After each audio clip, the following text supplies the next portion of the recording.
La lectura del día de hoy está tomada del Evangelio según San Juan. En aquel tiempo vio Jesús que se acercaba a Natanael y dijo de él: «Ahí tenéis a un israelita de verdad, en quien no hay engaño». Natanael le contesta: «¿De qué me conoces?».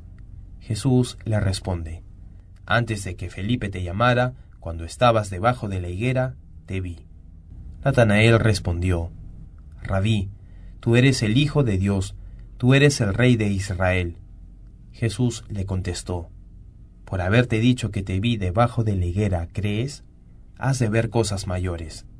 Y añadió: «Yo os aseguro, veréis el cielo abierto y a los ángeles de Dios subir y bajar sobre el Hijo del Hombre».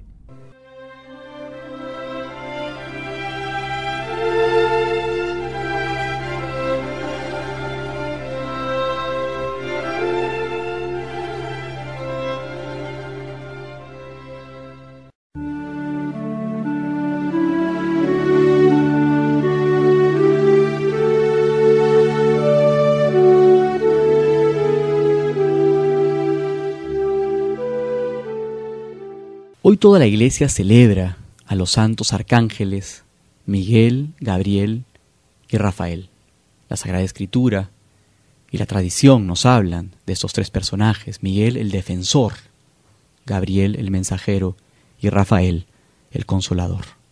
Son personajes espirituales, reales, que están al servicio de Dios y que de alguna manera hacen presente esa realidad divina en nuestra propia vida, en nuestro propio mundo. Nosotros confesamos esas realidades en el credo de nuestra fe. El credo antiguo, en su fórmula antigua, decía, ¿no?, que Dios es creador de todo lo que existe, de todo lo visible y lo invisible. Eso quiere decir, pues, que los ángeles son realmente verdaderos, una existencia real, concreta, personal, espiritual, pero certera.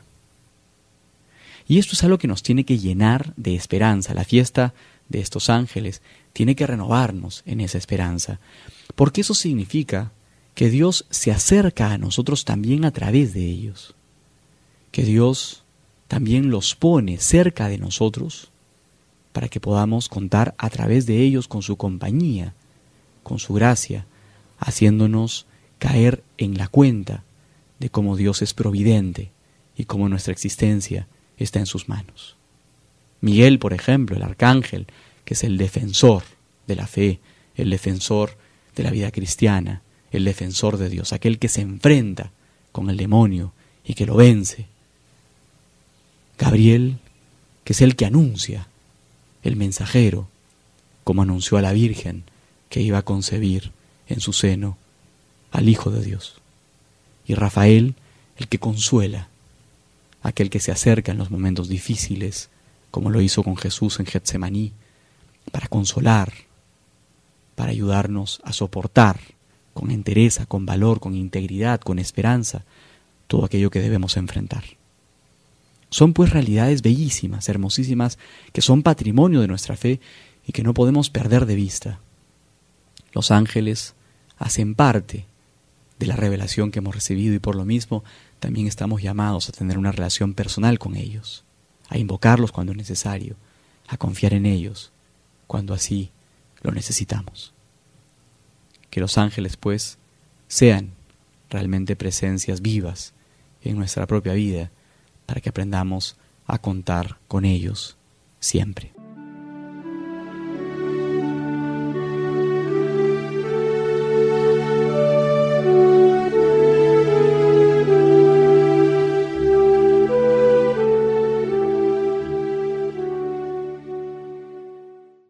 Mis hermanos, en la época del Nuevo Testamento, siglo I de nuestra era, podemos decir que había un gran temor sobre este tema de los ángeles, sobre todo por la posible confusión con el politeísmo y además por la confusión con el gnosticismo.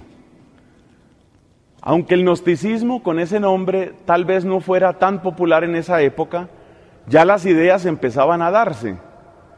El gnosticismo, entre otras cosas, mira el universo como una especie de escalera, Y entonces hay seres que son muy altos, espirituales, luminosos, y hay otros que son muy bajos, muy materiales, incluso sucios. Entonces, para el gnosticismo, llegar a la perfección es subir por esa escalera. Es exactamente lo que propone la nueva era. Entonces, según la nueva era, una persona podría volverse un ser espiritual, podría volverse un ser mágico, podría volverse un ángel. Esta manera de pensar ya estaba presente, por ejemplo, en la comunidad de Colosas. Tenemos en la Biblia la carta a los colosenses, que es una proclamación muy vigorosa del señorío de Jesucristo por encima de todos los principados y potestades. Así tiene que expresarse San Pablo para evitar que estos colosenses, fascinados por ese mundo intelectual, espiritual, un poco así abstracto, aéreo, se les olvide que lo fundamental y lo primero es Jesucristo y que nosotros somos salvos en Cristo. Nosotros no somos salvos en ninguna otra persona, en ningún otro ser. Es decir, que en el siglo I y en los escritos del Nuevo Testamento hay esa presentación un poco polémica del tema de los ángeles. Pero en el mismo Nuevo Testamento tenemos el Apocalipsis, que nos presenta otro ángulo, presenta a los ángeles como miembros de la corte del cielo, y estos ángeles, como aparecen en el Apocalipsis, no son un estorbo ni son un reemplazo de Dios. Los ángeles, como aparecen en el Apocalipsis, más bien son una especie de resplandor de la gloria divina, algo que habla de la magnificencia de Dios. Así que en el Nuevo Testamento tenemos esa doble presentación que yo creo que es muy pedagógica. Por un lado, no se le puede dar tanta importancia al asunto de los ángeles como lo presenta a veces la nueva era, que termina disminuyendo el papel esencial que tiene Cristo.